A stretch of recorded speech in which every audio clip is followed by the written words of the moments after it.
আসসালামু আলাইকুম রাহমাতুল্লাহি ওয়া বারাকাতুহু। মহান আল্লাহ রাব্বুল আলামিন বলেন,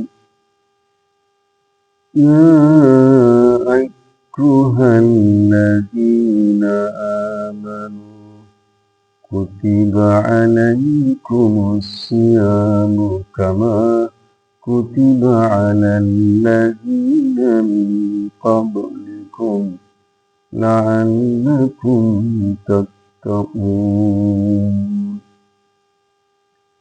হে ইমানদারগণ, তোমরা যারা ঈমান এনেছো শোনো, তোমাদের উপর রোজা ফরজ করা হয়েছে, যেমন ফরজ করা হয়েছিল তোমাদের পূর্ববর্তী লোকদের উপর, যাতে করে তোমরা তাকওয়া অর্জন করতে পারো।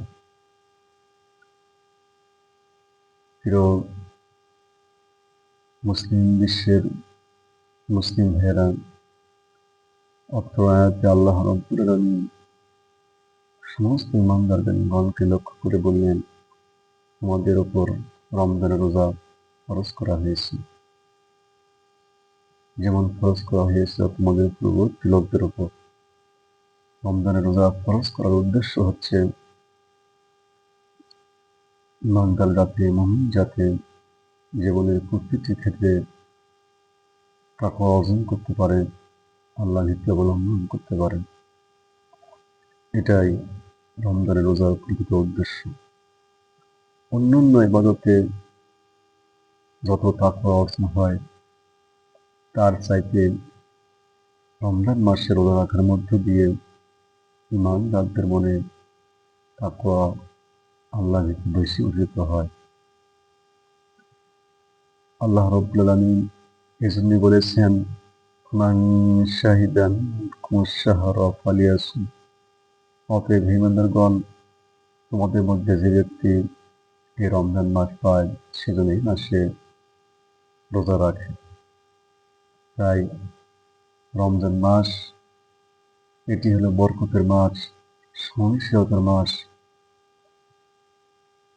এই রমজান মাস এমন একটি মাস, এই মাসে পবিত্র কোরআন কারীম নাযিল করা হয়েছে। শাহরু রমাদান আল্লাযী উনজিলা ফীহিল কুরআন। রমজান মাস, আর এই মাসে নাযিল করা হয়েছে আল কোরআন। রমজান মাসের ফজিলত হচ্ছে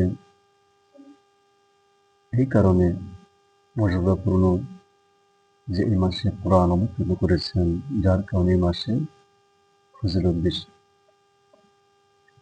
এবং রাসূল কারীম সাল্লাল্লাহু আলাইহি ওয়াসাল্লাম বলেছেন, যে ব্যক্তি ঈমান এবং ইতিকাদের সাথে রমজান মাসে রোজা রাখবে, তার পূর্বের সমস্ত গুনাহ খাতা আল্লাহ রাব্বুল আলামিন মাফ করে দেবেন। অতএব আমাদের সকলেরই উচিত, ঈমানদারদের উচিত পবিত্র রমজান মাসে রোজা রাখা। আসসালামু আলাইকুম রাহমাতুল্লাহি ওয়া বারাকাতুহু।